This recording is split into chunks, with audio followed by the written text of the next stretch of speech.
সন্ত্রাস করতেছে, মরা বাবা নেতার বানাইয়া দিয়া তার কবরে ফুল দিয়া মূর্তি বানাইয়া সেখানেও চাঁদাবাজি করছে। দুইটা সমান অপরাধে অপরাধীরা। নবীর কিছু কর্মসূচি ছিল এরকম, যেটা মাঝে মাঝে চেঞ্জ হতো, আবার আল্লাহ তাআলা বিভিন্ন আয়াতের মাধ্যমে সেটা চেঞ্জ করার জন্য রসুলকে নির্দেশ দিয়েছেন। আর বেসিক কিছু বিষয় আছে যা কখনোই পরিবর্তন হতো না। এমনকি অন্যান্য নবীদের ক্ষেত্রেও আল্লাহ তাআলা একই কথায় একইভাবে দাওয়াতি জিন্দিগি, নবুয়াত জিন্দিগিতে আবশ্যক করে রেখেছিলেন। কারণ সমস্ত নবীগণ এসেছেন একই আল্লাহর দরবার থেকে। এই কারণে নবীদের স্থায়ী কর্মনীতি এটার মধ্যে কোনো পার্থক্য সূচিত হতো না। যেমন আদম আলাইহিসসালাম থেকে নিয়ে আমাদের নবী মুহাম্মদ সাল্লাল্লাহু আলাইহি ওয়াসাল্লাম পর্যন্ত পৃথিবীতে লক্ষ লক্ষ নবীর আগমন হয়েছে, কিন্তু কোনো নবী বলে নাই যে আল্লাহ দুইজন। কোনো নবী কি বলেছে? সমস্ত নবীদের বক্তব্য ছিল কি, রসুল মানে আল্লাহ কয়জন? একজন। এজন্য সব নবীদের কথা ছিল কুলু লা ইলাহা ইল্লাল্লাহ, হে দুনিয়ার মানুষ তোমরা সবাই বলো আল্লাহ ছাড়া আর কোনো ইলাহ নাই, আল্লাহ ছাড়া আর কোনো বিধানদাতা নাই, আল্লাহ ছাড়া আর কোনো মাবুদ নাই, রিজিক দাতা নাই, আল্লাহ ছাড়া আর কোনো বন্দিগি পাওয়ার অন্য কোনো সত্তা নাই। আদম আলাইহিসসালাম একই কথা বলেছেন, লা ইলাহা ইল্লাল্লাহু আদামু সফিউল্লাহ। নূহ আলাইহিসসালাম এক কথা বলেছেন, ইয়া কওমি ইবুদুল্লাহ মা লাকুম মিন ইলাহিন গায়রু। কালেমাটা ছিল লা ইলাহা ইল্লাল্লাহু নূহ নবিয়ুল্লাহ। আবার ইব্রাহিম আলাইহিসসালাম এসে কয় আল্লাহর দাওয়াত দিয়েছেন? ইব্রাহিম আলাইহিসসালাম দাওয়াত দিলেন, হে আমার জাতির লোকেরা, আমার আব্বা আপনিও কি মূর্তি পূজা করতেছেন? ইন্নী বারিউম মিম্মা তুশরিকুন, তোমরা যেই মূর্তির পূজা করো, দেবদেবীর পূজা করো, বেদীর পূজা করো কিংবা অর্চনা করো, ভালোবাসো, এগুলো থেকে আমি নিজেকে গুটিয়ে নিলাম, এর সাথে আমার কোনো সম্পর্ক নাই। তিনি বললেন, ইন্নী ওয়াজ্জাহতু ওয়াজহিয়া লিল্লাযী ফাতারাস সামাওয়াতি ওয়াল আরদা হানিফা ওয়া মা আনা মিনাল মুশরিকিন। আমি একমাত্র আল্লাহর দিকে রুজু হইলাম, পৃথিবীর সমস্ত বিষয় থেকে মুখ ফিরিয়ে আমি কেবলমাত্র এক আল্লাহর দিকে রুজু হইলাম, তার কোনো শরিক নাই, তার কোনো অংশীদার নাই। তিনি কালেমা বলে দিলেন, লা ইলাহা ইল্লাল্লাহু ইব্রাহিম খলিলুল্লাহ। আসলেন মুসা আলাইহিসসালাম। মুসা আলাইহিসসালাম ফিরাউনের ঘরে লালিত পালিত, ফিরাউনের শিক্ষা ব্যবস্থায় তিনি নিজেকে গড়ে তুললেন, সংস্কৃতি বুঝলেন, কিন্তু যেই দিন নবী হয়ে গেলেন তিনি আগের সব কথা ভুলে তিনি বলা শুরু করে দিলেন, আল্লাহ ছাড়া আর কোনো ইলাহ নাই। সুবহানাল্লাহ। তার কালেমাটা হলো লা ইলাহা ইল্লাল্লাহু মুসা কালিমুল্লাহ।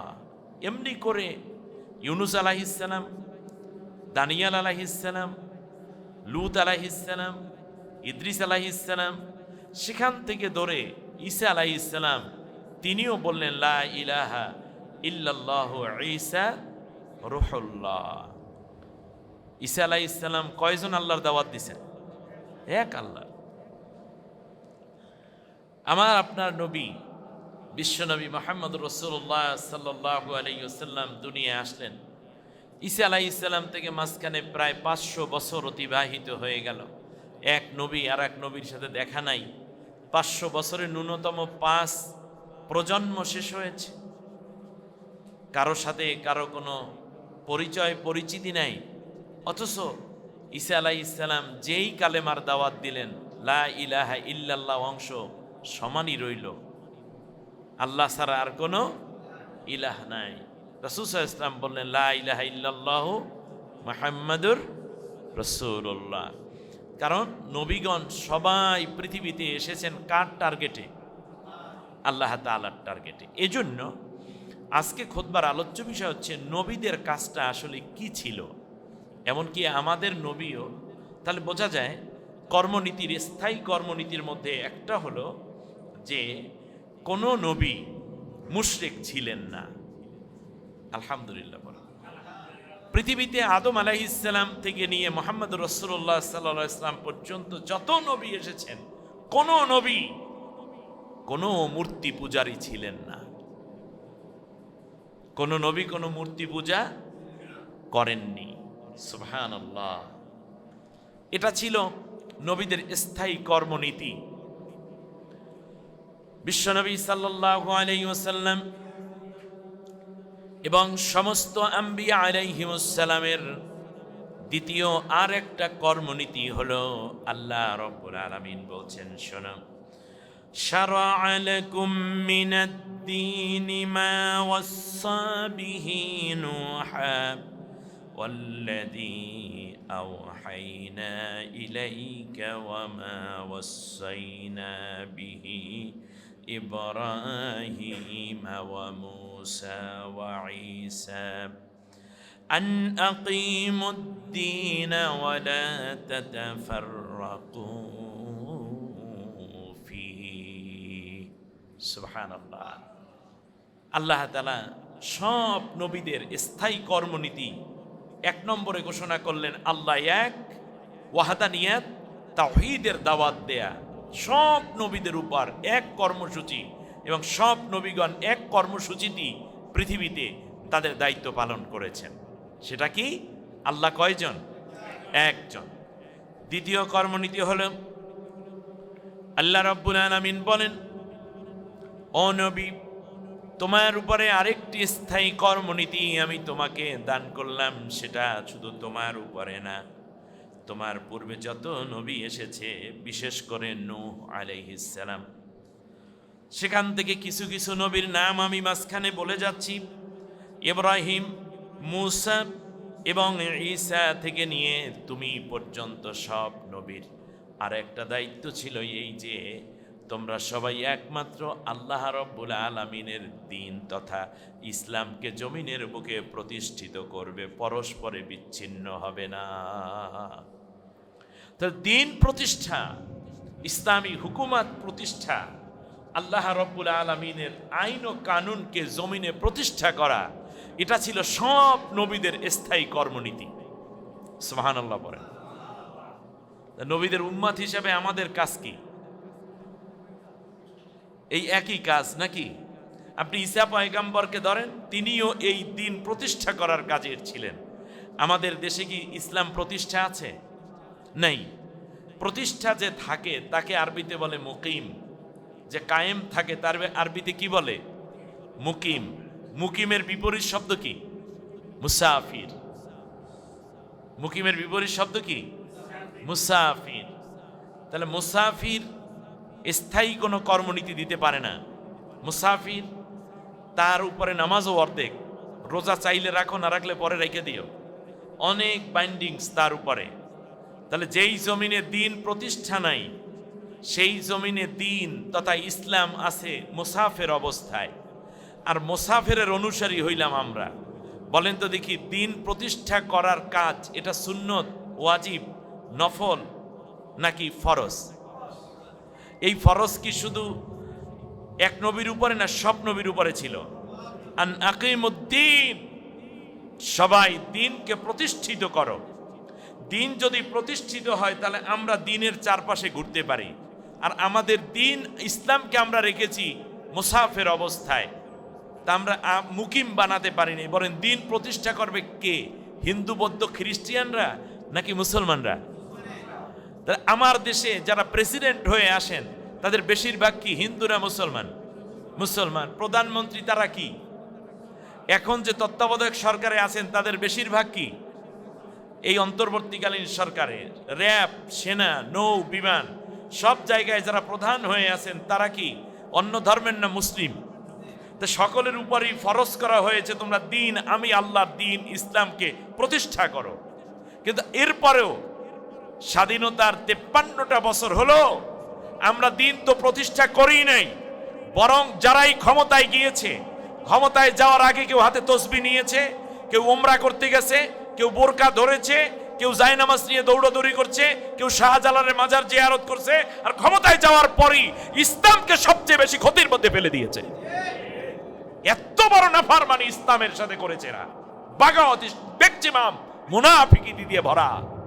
আর আমরাও মুসলমান হওয়ার পরেও আমরা দিন প্রতিষ্ঠার কাজে নেই নাই, আমরা অন্য ধর্মকে, অন্য ইজমকে, অন্য আদর্শকে প্রতিষ্ঠার জন্য কাজ করেছি। কেউ ধর্মনিরপেক্ষ মতবাদ প্রতিষ্ঠার জন্য কাজ করেছে, কেউ বা প্রতিষ্ঠা করার জন্য কাজ করেছে সংকীর্ণ জাতীয়তাবাদ, কেউ প্রতিষ্ঠা করতে চেয়েছে সমাজতন্ত্র, কেউ পুঁজিবাদ। আর ইসলামী হুকুমত প্রতিষ্ঠা যারা করতে চেয়েছে তাদেরকে সমূলে ধ্বংসের ষড়যন্ত্র করা হয়েছে। অথচ দিন প্রতিষ্ঠা করা সব নবীদের স্থায়ী কর্মসূচি, অতএব উম্মতেরও স্থায়ী কর্মসূচি। যেই সমস্ত আসহাবে আজমাইন দিনের কাজ করেছেন কিন্তু দিন প্রতিষ্ঠার কাজ করেন নাই, তারাই মুনাফিক বলে ওই সময় বিবেচিত হয়েছে। বলেন তো কি বলেছি? দিনের কাজ করেছে কিন্তু দিন প্রতিষ্ঠার কাজ করেন নাই, তাদেরকে কি বলা হয়েছিল? মুনাফিক। অতএব আমরা মুনাফিক হব না, আমরা কি করব? দিন পালন করব, আবার দিন প্রতিষ্ঠা করব। আল্লাহ কবুল করুন, বলেন আমিন। এখন দিন প্রতিষ্ঠা কিভাবে হবে এটা নিয়ে আবার দীর্ঘ আলোচনা হতে পারে। তাহলে আমরা একটা জানলাম, দ্বিতীয় কর্মনীতি জানলাম, সেটা হচ্ছে কি স্থায়ী কর্মনীতি, দিন প্রতিষ্ঠা। দিন মানে ইসলামী হুকুমাত প্রতিষ্ঠা। বলেন দিন প্রতিষ্ঠা মানে কি?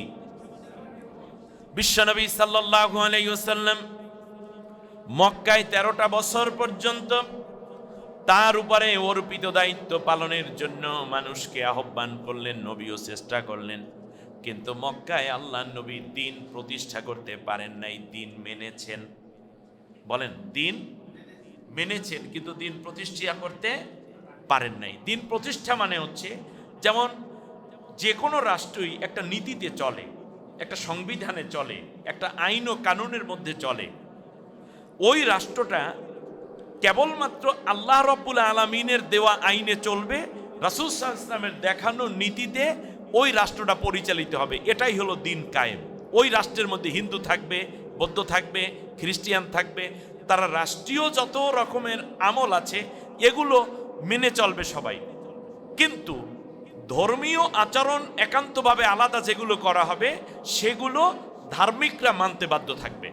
যেমন একটি ইসলামিক রাষ্ট্রে ব্যাংকে লেনদেন করা, ব্যাংকের টাকা আমানতদারিতা ঠিকঠাক মতো লালন পালন করা, এই দায়িত্ব এটা হিন্দুও সুবিধা ভোগ করবে, বৌদ্ধ পাবে, খ্রিস্টান পাবে, এমনকি মুসলমানরাও এখানে সমান সুবিধা পাবে। চুরি করলে শাস্তি, এটা মুসলমানে চুরি করলেও যা, হিন্দু চুরি করলেও যা, খ্রিস্টান চুরি করলেও তা, নারী পুরুষ সবাই সমানভাবে শাস্তি পাবে। আবার রাষ্ট্রীয় যেই দান অনুদান আসে মাথা পিছু, এটা সবাই সমানভাবে পাবে। যেমন আল্লাহর বৃষ্টি সবাই সমানভাবে পায়, মেঘের ছায়া সবাই সমানভাবে পায়, আল্লাহর সূর্যের আলো সবাই সমানভাবে পায়। অতএব রাষ্ট্রের জুডিশিয়াল ল, রাষ্ট্রীয় নিরাপত্তা, জানমালের নিরাপত্তা, এটা রাষ্ট্রের সবাই সমানভাবে পাবে। মুসলিম হিসাবে আল্লাহ যে ইবাদতগুলো ফরজ করেছেন সেইগুলো মুসলমানরা মানতে বাধ্য থাকবে। এটাই হচ্ছে একটি ইসলামী রাষ্ট্রের নিয়ম। আমার কথা বুঝে আসতেছে আপনাদের?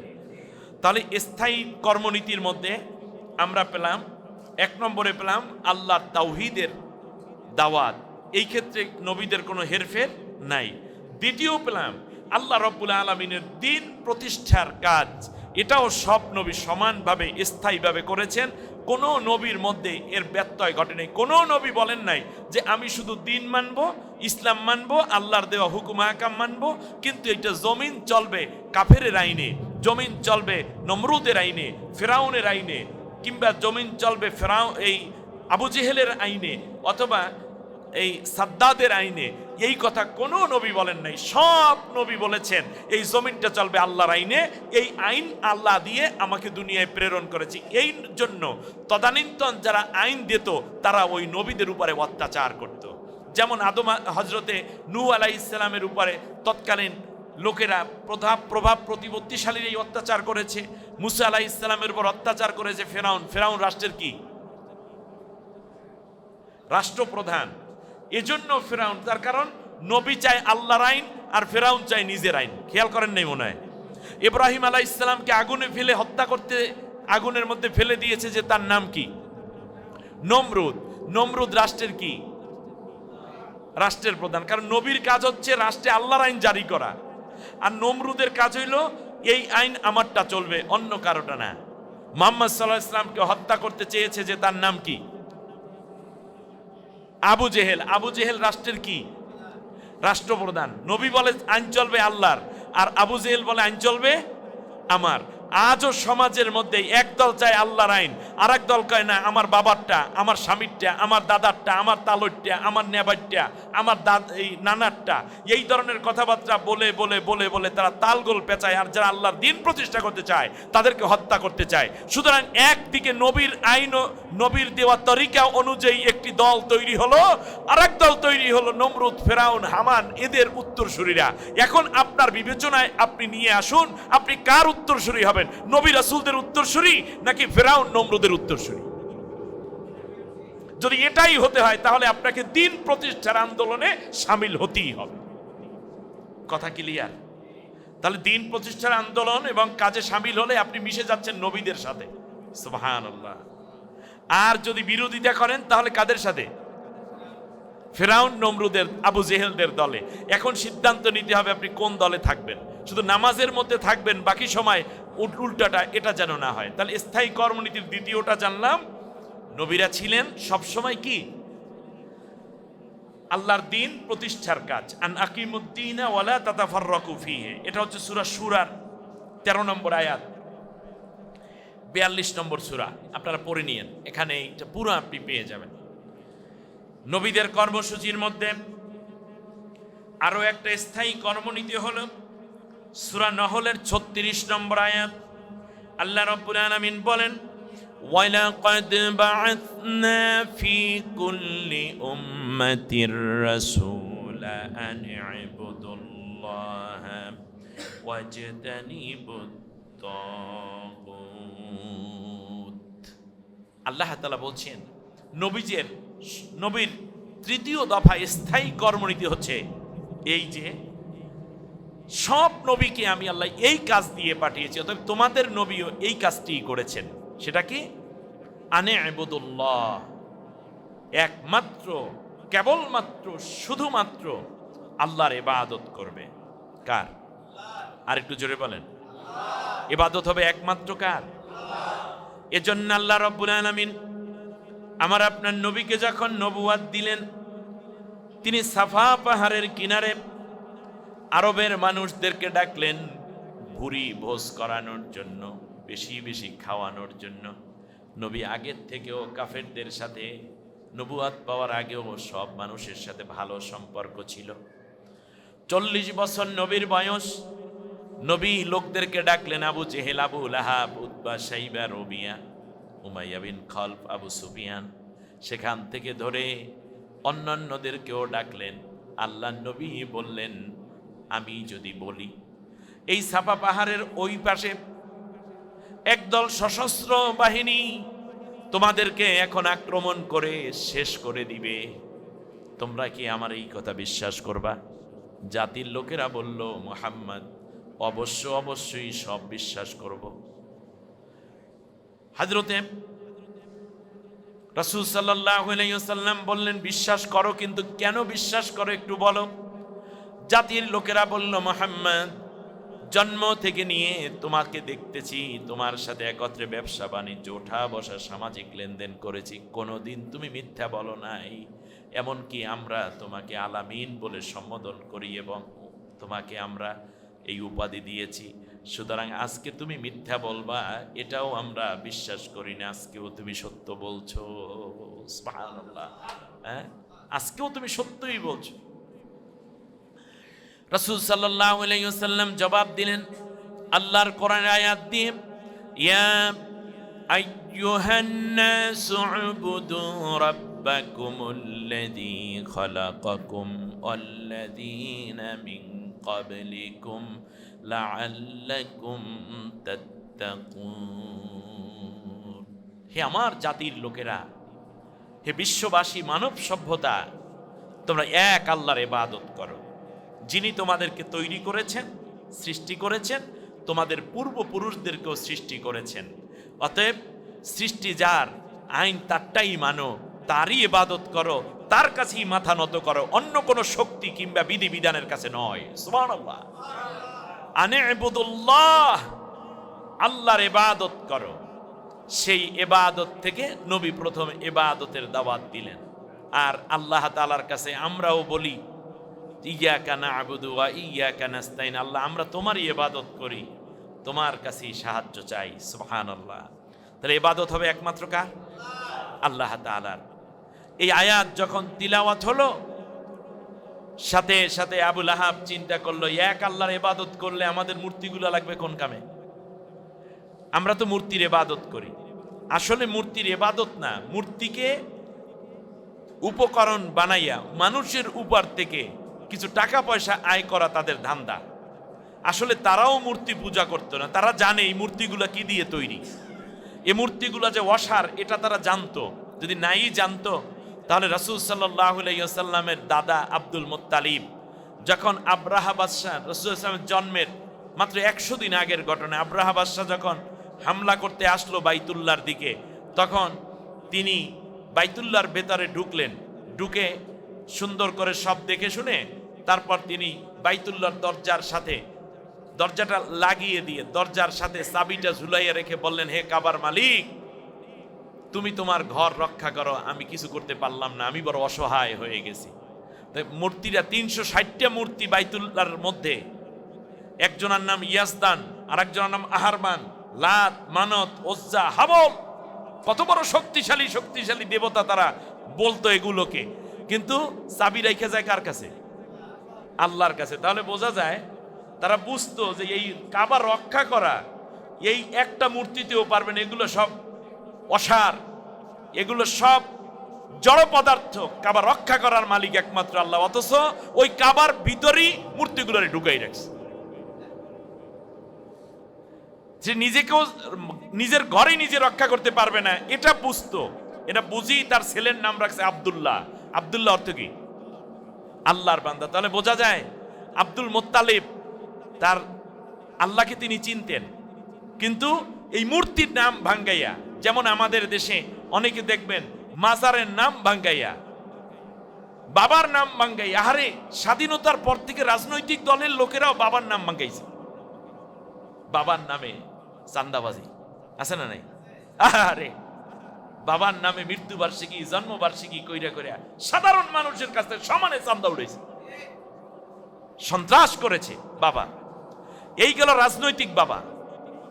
আবার কেউ বাবার নামে মূর্তি বানায়, আবার দেখবেন এই বাবা, কেউ বা আবার খাজা বাবা, দয়াল বাবা, সালা বাবা, তালা বাবা, জালালি বাবা, এই সমস্ত জোট্ট বাবা, এই লুট্ট বাবা, এই সব বাবার নাম দিয়া, কেল্লা বাবা, গনিশা বাবা, এই বাবার নাম দিয়া এই একদল ভান্ডারি গ্রুপ বের হইয়া আকাম কুকাম করতেছে, আর একদল সন্ত্রাস করতেছে, মরা বাবা নেতার বানাইয়া দিয়া তার কবরে ফুল দিয়া মূর্তি বানাইয়া সেখানেও চান্দাবাজি করছে। দুইটা সমান অপরাধে অপরাধীরা। বাবার নাম ভাঙ্গাইয়া খায়, এই মূর্তি বানাইয়া, কিন্তু চাবি দিয়ে গেছে কার কাছে? Abdul Muttalib. এই জন্য কাফেরদের কাছে যখন নবীগণ দাওয়াত দিতেন তারা বলতো, ওয়াজাদনা মিন আবাইনা, আমরা আমাদের বাপ দাদা, আমাদের বাবাদের কাছ থেকে যা পেয়েছি তা নেব। নবীগণ তোমরা যা বলো এইগুলো আমরা শুনতে রাজি না, আমাদের বাপ দাদার কথা আমরা মেনে চলতে রাজি। কোরআনের মধ্যে দেখবেন বহু জায়গায় আবা আনা, আবা ইনা, এই বাবা যা বলছে ওইটা, তোমার কথা মানতাম না। এই যে এই শব্দগুলো বড়ই জঘন্য, যে কোরআন বলছে একটা আর আপনার বাবাই বলছে একটা। বাবা মানে আপনার মুরব্বী হতে পারে, আপনার আকাবির হতে পারে, আপনার পীর হতে পারে।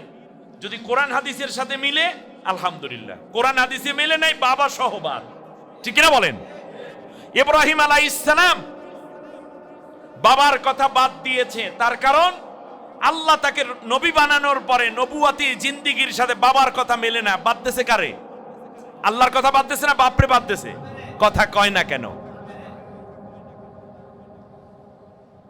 বাবার সাথে না মেললে মানে আল্লাহর সাথে না মেললে বাপ বাদ বলতে আমি বোঝাচ্ছি বাবার কথাও তিনি আনুগত্য করেন নাই।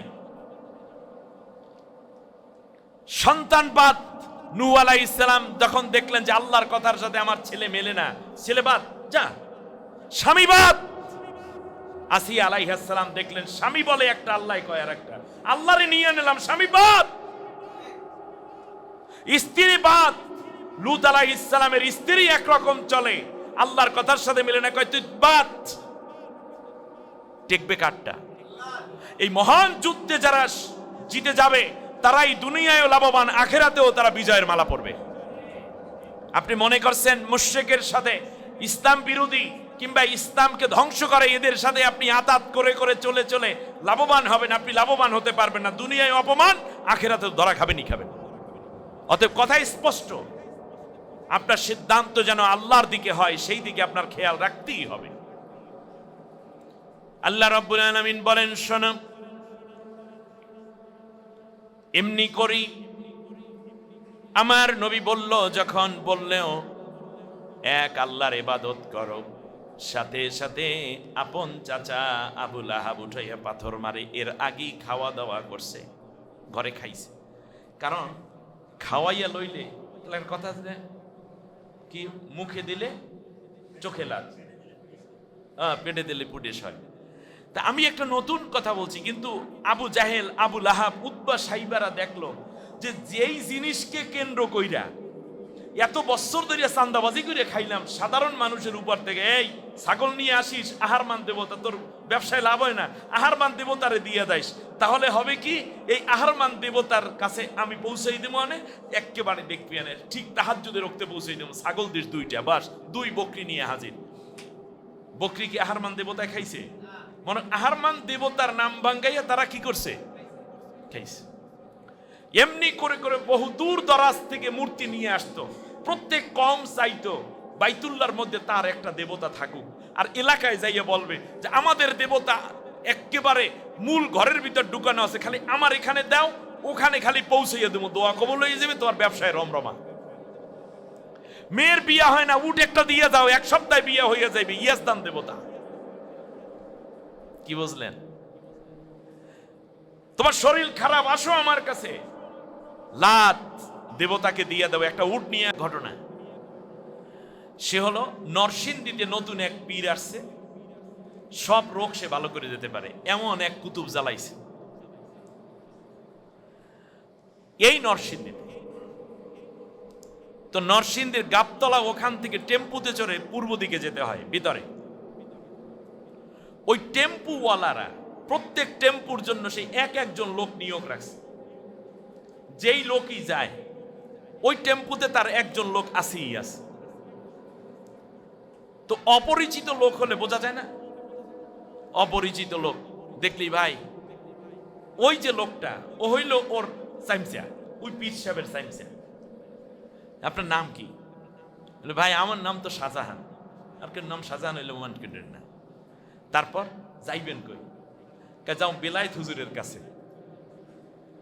ও কেন যাবেন? বললো যে ভাই স্বামী স্ত্রীতে অমিল, 2টা বাচ্চা, এই দাম্পত্য জীবনে অবস্থাটাই শেষ, টাকা পয়সা যা আছে ভালোই, কিন্তু শান্তি পাইলাম না, এখন কি অবস্থা? বললো যে একটু মিল যদি করাইয়া দেয়। ও আচ্ছা আচ্ছা। ওই পরের স্টেশনে এসে নামিয়ে গেছে কে?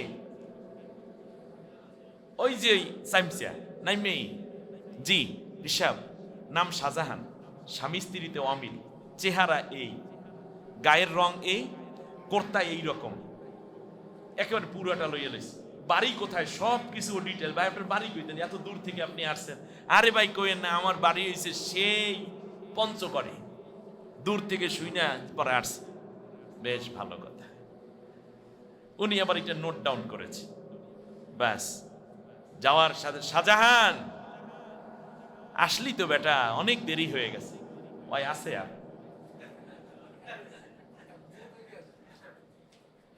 কি বুঝলেন কি? কাম শেষ।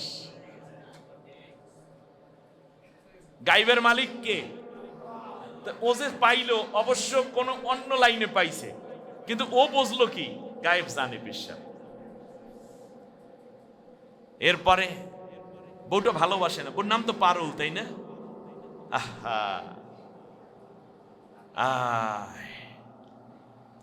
ঠিক আছে আসছো, কিন্তু তুই তো আমার বিশ্বাস করিস না। বাবা বিশ্বাস করি মানে? তুই যদি আমার বিশ্বাস করো তাই তোর দুইটা বড় দুইটা মহিষ আছে না? হ্যাঁ আছে তো, আরো তিনটে আছে, কিন্তু বড় দুইটা যে এই দুইটা আমার দরবারে নিয়ে আসবি আগামী শনিবার, এর আগে কোনো কথা নাই তোর। মহিষ আনবে না না আনবে সেইটা কোন আগে আনবে মানে মাইক দিয়ে নিয়ে এই কায়দায় ये हाल तेरा जाल है मकसूद तेरा माल है कि अजीब तेरा चाल है लाखों को अंधा कर दिया। তুমি যা কিছু করো এগুলো হচ্ছে একটা জাদুবিদ্যার মধ্যে, ये हाल तेरा जाल है, এগুলো নকল একটা অভিনয় তোমরা করে বেড়াও। মকসুদ তেরা মাল হয়, তোমার আসল উদ্দেশ্য টাকা। তুমি লক্ষ কোটি মানুষকে অন্ধ বানিয়ে দেবে। ম্যাক্সিমাম দরবারগুলো একদল দালাল আর মাঝখানে বসা দালালের হেডমাস্টার দ্বারা পরিচালিত। হক্কানি কিছু দরবার বাদে বাকি সবগুলা ভণ্ডামিতে ভরা। এই দরবারগুলোকে ইসলাহ করার জন্য সব দরবারে কওমি মাদ্রাসার আলেমদেরকে ঢুকতে হবে। এখন ঢোকার পরিবেশ আপনারা কেউ বাধা দিবে না। কওমি মাদ্রাসার মুহতামিম, উলামায়ে কেরাম, আলিয়া মাদ্রাসার আলেম এবং বিভিন্ন রকমের হুজুর যারা আছেন, খতিব আছেন, বক্তা আছেন, ইমাম আছেন, সবাই এক একটা দরবারের প্রধান হয়ে যান। এরপরে যে পীর সাহেব আছে তাকে বলেন তুমি আগে কোরআন শেখো, তারপরে তোমার পীরানি আমি দেবো, আর নইলে তোমার পীরানিগিরি বাদ। জাহেল দরবারগুলো আমার দেশের তাওহীদ পন্থী মানুষদেরকে শেষ করে দিয়েছে। আল্লাহ তাআলা আমাদেরকে সহি বুঝ দান করুন, বলেন আমিন। আল্লাহর ইবাদত করো। এ কথা শোনার পরে আবু লাহাব চিন্তা করলো, আবু জাহেলরা চিন্তা করলো, হায় হায়, যেই নাম বাঙ্গাইয়া বিনা চালানে ব্যবসা করতাম, এই ব্যবসার মূল জায়গাটায় মোহাম্মদ দি বাড়ি মারছে। একেবারে মূল জায়গাটা খেয়াল করছেন কিনা? তারা বলে অনেক খোদা, আর মোহাম্মদ সাল্লাল্লাহু আলাইহি ওয়াসাল্লাম বলেন কয় খোদা? আল্লাহ কয়জন? লা ইলাহা, কেউ নাই ইল্লাল্লাহ, একমাত্র আল্লাহ আছেন।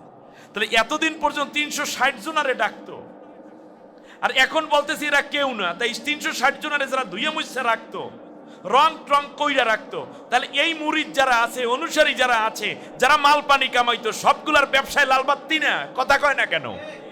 এই কারণে শুরু হয়েছে মুহাম্মদ সাল্লাল্লাহু আলাইহি ওয়াসাল্লামের অত্যাচার, অন্য কোনো কারণ নাই। ওয়াজতানিবুত তাগুত, তাহলে এক আল্লাহর ইবাদত করবা আর তাগুত থেকে বেঁচে থাকবা। তাগুত মানে হচ্ছে রাষ্ট্র ক্ষমতায় যারা গিয়ে আল্লাহ বিরোধী আইন পাশ করে তাদেরকে তোমরা মানবা না। এদের থেকে মানুষদেরকে নিরাপত্তা দেওয়ার জন্য এই দুইটা কর্মসূচি নবীদের ছিল। তাহলে বলুন তো দেখি, প্রথম ছিল এক আল্লাহর ইবাদত না, দ্বিতীয় বলছি কি দিন প্রতিষ্ঠা, তৃতীয় কি বললাম আল্লাহর দাসত্ব এবং তাগুত থেকে বেঁচে থাকা। আল্লাহর বিরুদ্ধে যারা আইন করে সেই দল, সেই মত, সেই ব্যক্তি, সেই নেতা আল্লাহর নবী কি মানতেন, নাকি তাদের থেকে মানুষকে ফিরাইয়া আল্লাহর আনুগত্যের দিকে ডাকতেন, আল্লাহর হুকুমতের আনুগত্যের দিকে ডাকতেন? আর আমি আপনি যদি নামাজ পড়ার পরে, নবীর উম্মত দাবি করার পরে যদি সেই তাগুতের পেছনেই দৌড়ানো হয়, তাহলে আমার আপনার ঈমান থাকবে না। আল্লাহ রাব্বুল আলামিন বলেন, শোনো, নবী আলাইহিস সালামদের স্থায়ী কর্মনীতির চতুর্থ এবং পঞ্চম দিক হলো এই যে ওয়ামা আরসালনাকা ইল্লা কাফাতাল লিন্নাসি বাশীরাও ওয়া নাযীরা ওয়ালাকিন্না আকসারান নাসি লা ইয়ালামুন। সূরার নাম সূরা সাবা, আয়াত নম্বর 28। আল্লাহ রাব্বুল আলামিন বলেন, নবী গো, আমি আপনাকে সমস্ত মানুষের জন্য প্রেরণ করেছি, আর উদ্দেশ্য ছিল এই যে আপনি মানুষদেরকে জাহান্নাম থেকে বাঁচার জন্য সতর্ক করবেন, আর জান্নাতের সুসংবাদ দিয়ে মানুষগুলোকে আমার গোলাম বানায়া দিবেন। সুবহানাল্লাহ। বাশারাত দাও, জান্নাতের সুসংবাদ দাও, বাশীরা ওয়া নাযীরা, সুসংবাদ দাও আর জাহান্নামের ভয় দেখাও। পৃথিবীতে যত নবী এসেছেন সব নবীর এই মিশনটাই ছিল, তারা মানুষকে ডাকতেন জাহান্নামের ভয়, জাহান্নাম থেকে বাঁচার জন্য, জান্নাতে যাওয়ার জন্য। সুবহানাল্লাহ বলেন, বলেন জাহান্নাম থেকে বাঁচার জন্য আর জান্নাতে, এর সব নবীদের কাজ। তাহলে আমরা এখানে আরেকটি কর্মসূচি আমরা জানলাম, চতুর্থ এবং পঞ্চম, সেটা হচ্ছে জাহান্নামের ভয় দেখানো, জান্নাতের সুসংবাদ দেয়া। এই যে উলামায়ে কেরাম আপনাদেরকে বলে জাহান্নামের ভয়, জাহান্নাম থেকে বাঁচো, আল্লাহুম্মা আজিরনি মিনান নার, আল্লাহ তুমি আমাকে জাহান্নাম থেকে বাঁচাও, এই যে শব্দগুলো বলা, জাহান্নামের প্রচণ্ড কষ্ট, জাহান্নামের তীব্র যন্ত্রণা কেউ সহ্য করতে পারবে না। আপনি হেলায় খেলায় একটা মিথ্যা কথা বলে ফেলেন, আপনি একবার হিসাব করেছেন মিথ্যা বলার সাথে সাথে 40 দিন পর্যন্ত রহমতের ফেরেশতা আপনার চারপাশে নাই। আপনি মোবাইলের মধ্যে কথা বলতে গিয়ে গীবত করে ফেলেছেন, আপনি কি হিসাব করেছেন যার গীবত করলেন তার গুনাহ আপনার আমলনামায় চলে আসছে। আমরা জাহান্নামের ভয়টাও অন্তর থেকে দূর করে দেয়া হয়েছে, মনে হয় যেন জাহান্নামের ঊর্ধ্বে উঠে গেছি আমরা। না, বিশ্বনবী সাল্লাল্লাহু আলাইহি ওয়াসাল্লাম যার জন্য আগের পরে সব গুনাহ মাফ, সেই রাসূল সাল্লাল্লাহু আলাইহি ওয়াসাল্লামের জাহান্নামের কথা শুনে কেঁদে কেঁদে হয়রান হতেন। রাসূল সাল্লাল্লাহু আলাইহি ওয়াসাল্লাম জাহান্নামের প্রচণ্ড আযাবের কথা চিন্তা করে মাঝে মাঝে বেহুশ হয়ে যেতেন আসহাবে আজমাইন। কবরের পাশে দাঁড়ালে হযরত ওসমান রাদিয়াল্লাহু তাআলা আনহু কেঁদে কেঁদে বেহুশ হয়ে যেতেন, হাদিস শরীফের চেয়ে। তখন তাকে জিজ্ঞেস করা হলো, আপনি বেহুশ হয়ে যান কেন? ওসমান রাদিয়াল্লাহু তাআলা আনহুর মতো মানুষ, যাকে আল্লাহর নবী কলিজার টুকরা 2টা কন্যাকে দান করেছেন, জিন নুরাইন বলা হয় যাকে, এক মেয়ে মরার পরে আরেক মেয়ে আবার বিয়ে দিয়েছে, এত বিশ্বস্ত 4 খলিফার একজন জান্নাতের সুসংবাদ প্রাপ্ত ব্যক্তি ওসমান রাদিয়াল্লাহু তাআলা আনহু বলতেন, এমন একটি পরিবেশ আমার জীবনেও আসবে যেই দিন আমাকে কবর দেশে শুয়ে তোমরা সবাই চলে যাবে, কারণ এই কবরের মধ্যে তোমরা কেউ আসবে না, আমার আমলের জন্য আমাকেই আল্লাহর কাছে জবাবদিহি করতে হবে। কোনো কারণে যদি আমি আল্লাহর কাছে ধরা পড়ে যাই তাহলে অনন্তকাল জাহান্নামে জ্বলতে হবে। দুনিয়ার সুখ এবং অশান্তি অল্প সময়ের জন্য, কিন্তু পরকালে জান্নাতের সুখ কিংবা জাহান্নামের শাস্তি অনন্ত। এই চিন্তা করে আমি স্থির থাকতে পারি না, বেহুশ হয়ে যাই। সুবহানাল্লাহ। আল্লাহর নবী বলেছেন, ওই ব্যক্তিকে কোনোদিন জাহান্নামের আগুন জ্বালাতে পারবে না যেই ব্যক্তি আল্লাহ রাব্বুল আলামিনের ভয়ে চোখ দিয়ে পানি ঝরে। আল্লাহর নবী বললেন, যখন কোনো মানুষ আল্লাহর ভয়ে কান্না করে, চোখের পানিটা জান্নাতের ফেরেশতারা সংগ্রহ করতে থাকে। সুবহানাল্লাহ। জাহান্নামের আগুন নিভাবার জন্য সবচেয়ে দামি একটি উপাদানের নাম হচ্ছে চোখের পানি। সুবহানাল্লাহ। আমাদের চোখগুলো শুকিয়ে যাচ্ছে, তাহাজ্জুদ নামাজে না দাঁড়ালে কান্না আসবে না। আপনার আমার কবরের কথা চিন্তা করে আপনি একটু চিন্তা করেন, রাসূল সাল্লাল্লাহু আলাইহি ওয়াসাল্লাম বলেছেন মাঝে মধ্যে তোমরা কবরস্থানে যাবে এবং চিন্তা করবে আমিও একদিন এই কবরে আসতে হবে। আলী রাদিয়াল্লাহু তাআলা আনহু বলতেন যে প্রতিদিন মানুষকে দাফন করি, অথচ একদিন আমার দাফন হয়ে যেতে হবে, সেই কথা আমি মনেই করি না। একটু ক্ষমতা, একটু অর্থ, একটু শান্তি, একটু প্রভাব, একটু মাতব্বরি, একটু বড় মেয়াগিরি, এইটুকু দেখানোর জন্য কত মানুষকে কষ্ট দেয়া হয়, কত মানুষের হক নষ্ট করা হয়, সেই দিকে আমাদের ভ্রুক্ষেপ থাকে না। এটা করা যাবে না, কারণ মানুষ বড়ই সৃষ্টির দিক থেকে খুলিকাল ইনসানু দাঈফা, মানুষকে আমি দুর্বল করে তৈরি করেছি। সে চলন্ত অবস্থায়ও দুর্বল, খাবার সময়ও দুর্বল, খাইতে গেলে গলায় আটকে গেলে ওই অবস্থায় তার 10 সেকেন্ডে তার মৃত্যু, চলতে গেলে কাত হয়ে পড়ে গেলে সে শেষ। সুতরাং আমাদের জীবন যাত্রাটা যেন আভিজাত্য, আমিত্ব কিংবা ঔদ্ধত্যপূর্ণ না হয়, হতে হবে বিনয়ী এবং আল্লাহ রাব্বুল আলামিনের ভয় নিয়ে। আমাদের মধ্যে চলতে হয়, আমরা যেন চলতে পারি। আল্লাহ সেই তৌফিক আমাদেরকে নসিব করুন বলি আমিন। তাহলে রাসূল সাল্লাল্লাহু আলাইহি ওয়াসাল্লাম তাদের সমস্ত নবীদের কর্মসূচির মধ্যে স্থায়ী আরেকটা কর্মসূচি ছিল এই যে তারা সবসময় মানুষকে জাহান্নামের ভয় দেখাতেন এবং জান্নাতের সুসংবাদ শোনাতেন। সুবহানাল্লাহ বলেন। আজকে আমাদের ছেলেদেরকে, যুবক যুবতীদেরকে শোনানো হয় অমুক নায়কের কথা, অমুক খেলোয়াড়ের কথা, অমুকের কথা, তমুকের কথা, অমুক নায়িকার কথা না, আমাদেরকে এখন শোনাতে হবে জান্নাতের কথা। জান্নাতে সুখ আছে, অসুস্থতা নাই, যৌবন আছে, বার্ধক্য নাই, স্বাচ্ছন্দ্য আছে, রোগ নাই, খাবার আছে, দুর্ভিক্ষ নাই। সুবহানাল্লাহ বলেন। এবং সেটা অপরিমিত না, কোনো পুষ্টি বিজ্ঞানের দরকার নাই। শরীরে যখন যতটুকু খাবার দরকার তখন ততটুকু আমার আপনার সামনে চলে আসবে। আসার পরে এটা অটো আপনার শরীরের মুখের স্বাদের দিয়ে, জিহ্বার স্বাদ দিয়ে এটা ভেতরে চলে যাবে, বাস আলহামদুলিল্লাহ। তারপরে ডেকুর দেওয়ার সাথে সাথে এটা বাতাসের সুগন্ধি আকারে বের হয়ে যাবে। পায়খানা প্রস্রাব করা জান্নাতের মধ্যে নাই। সুবহানাল্লাহ বলেন। আল্লাহ রাব্বুল আলামিন বলেন, শোনো, নবীদের স্থায়ী ষষ্ঠ কর্মনীতি হলো ওয়াল্লাযী আরসালা রাসূলাহু বিল হুদা ওয়া দীনিল হক লিইয়ুযহিরাহু আলাদ-দীনি কুল্লিহি ওয়া কাফা বিল্লাহি শাহীদা। ষষ্ঠ কর্মসূচি হচ্ছে, স্থায়ী কর্মনীতি হচ্ছে এই যে সব নবীকে, এমনকি তোমাদের নবীকেও আমি দুনিয়ার জন্য পাঠাইলাম। তার কাজ হচ্ছে এই যে আমি হেদায়েত সহ এবং সত্য দিন ইসলাম সহ প্রেরণ করলাম। তার কাজ হচ্ছে পৃথিবীতে যত মানব রচিত মতবাদ আছে তার উপরে আমি আল্লাহর কোরআনের বিধানকে প্রতিষ্ঠা করে দিবে, এই জন্য আমি নবী পাঠিয়েছি। তাহলে বোঝা যায় এটা নবীওয়ালা কাজ, ঠিক না বলেন?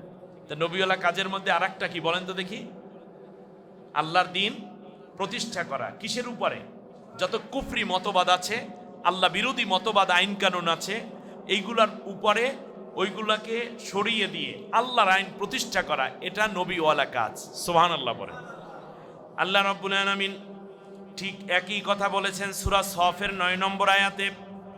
এখানে বললেন 28 নম্বর আয়াত সূরা ফাতাহ, আবার বললেন সূরা সফের 9 নম্বর আয়াতে, আবার বললেন সূরা তাওবার 33 নম্বর আয়াত। ষষ্ঠ কর্মসূচিতে কয়টা আয়াত? 3টা। এক কথায় একবার বললেই হতো, 3বার বললেন কেন? অর্থাৎ তোমরা যেন এই ব্যাপারে কোনো রকম কনফিউজড না হও এবং কেউ যেন নবীর অন্য কর্মসূচি এনে মূল এই কর্মসূচি, কর্মনীতিকে যেন বাদ না দাও, সেই জন্য আমি আল্লাহ জোর দিয়ে বলে রাখলাম 3বার। সুবহানাল্লাহ বলেন। এবং আল্লাহ তাআলা এখানে বলছেন ওয়াকাফা বিল্লাহি শাহীদা। অন্যান্যরা অনেক কাজের কথা বলবা, কিন্তু আমি আল্লাহ যা বললাম এটাই সত্য, আর সাক্ষী হিসাবে আমি আল্লাহ নিজেই যথেষ্ট। আল্লাহ নিজে সাক্ষ্য দিচ্ছেন। রসুল পাঠাইছেন কে? তো কেন পাঠিয়েছেন সেটা বলবেন কে? সেই আল্লাহ তাআলা বলছেন মানব রচিত মতবাদের উপরে আমি আল্লাহর কোরআনের আইনকে প্রতিষ্ঠা করার জন্য রসুল পাঠিয়েছি, সাক্ষী আমি আল্লাহই যথেষ্ট। আল্লাহ রাব্বুল আলামিন আবার বলছেন, শোনো, নবীদের আরো কিছু কর্মসূচি, 7 নম্বর কর্মসূচি শোনো। ওয়াতলু মা উহিয়া ইলাইকা মিনাল কিতাবি ওয়া আকিমিস সালাতা ইন্নাস সালাতা তানহা আনিল ফাহশাই ওয়াল মুনকার। সূরা আনকাবুত আয়াত নম্বর 45।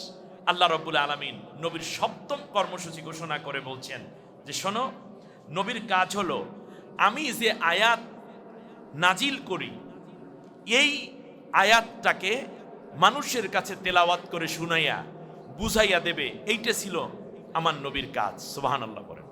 তাহলে নবীদের 7ম কাজ হলো আল্লাহর কোরআনের আয়াত মানুষকে সুন্দর করে তেলাওয়াত করে শুনাইয়া বুঝাইয়া দেওয়া।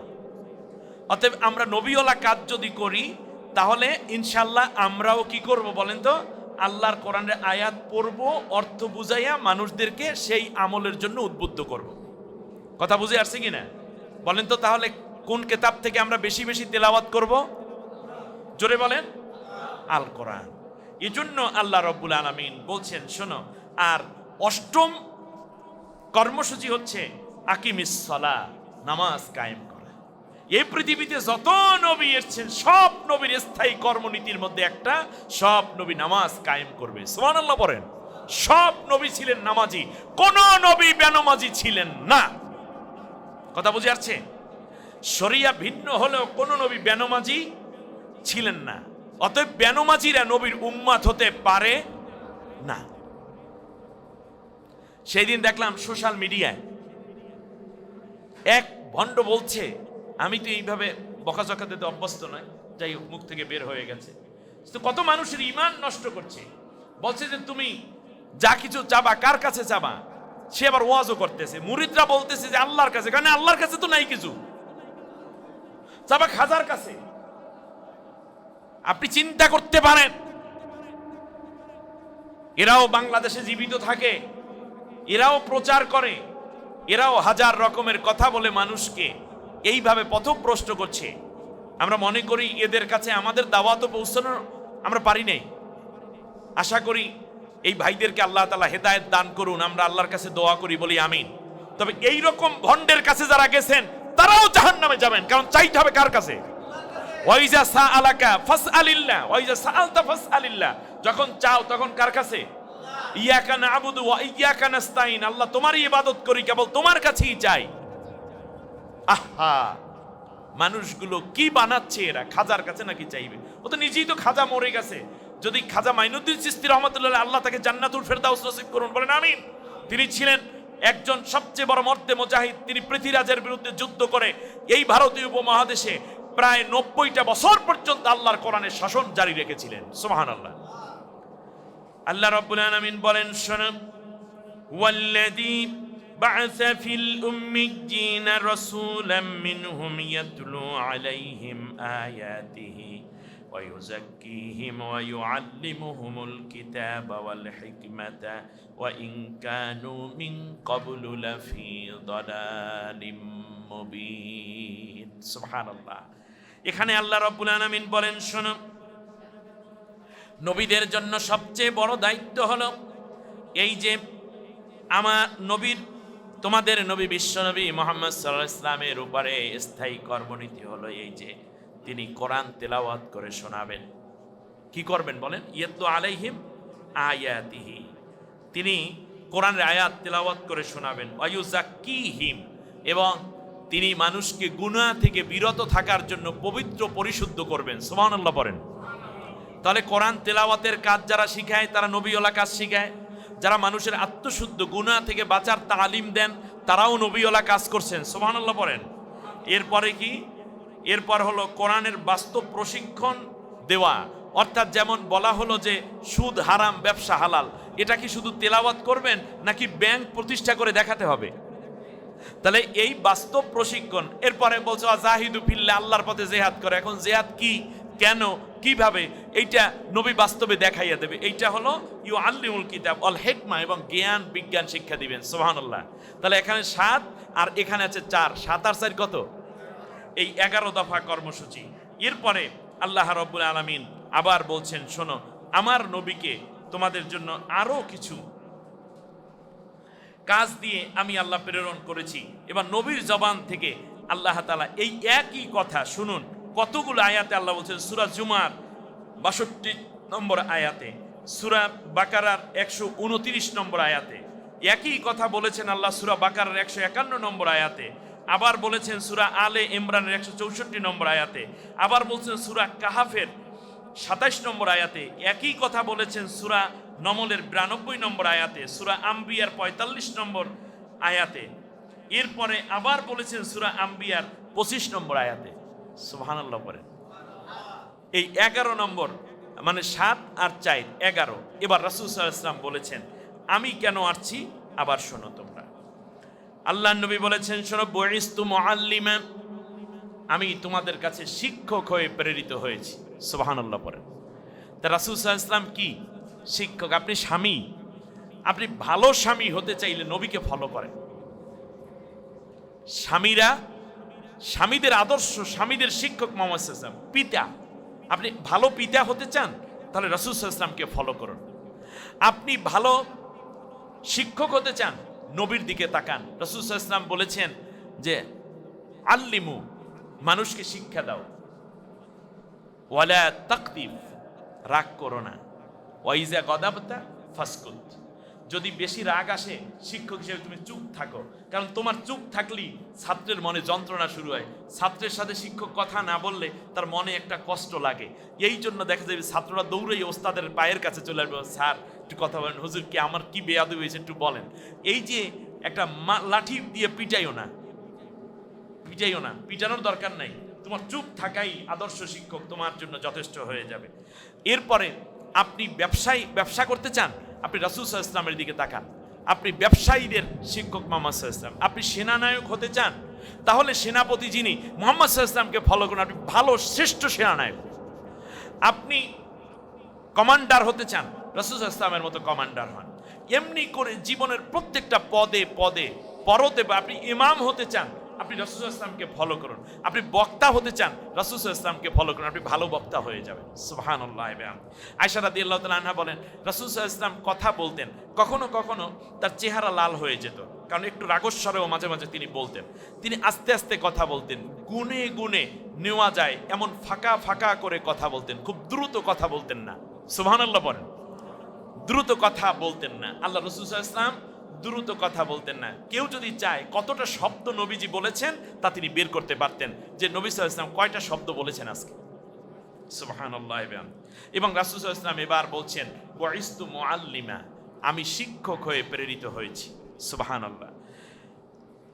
আল্লাহর নবী বলেছেন, বুইস্তু লি উতাম্মিমা মাকারিমাল আখলাক, আমি স্থায়ী কর্মনীতির 12তম ছিল শিক্ষকতা, 13তম হচ্ছে যে আমি এসেছি উত্তম চরিত্রের পূর্ণতা দান করার জন্য। সুবহানাল্লাহ বলেন।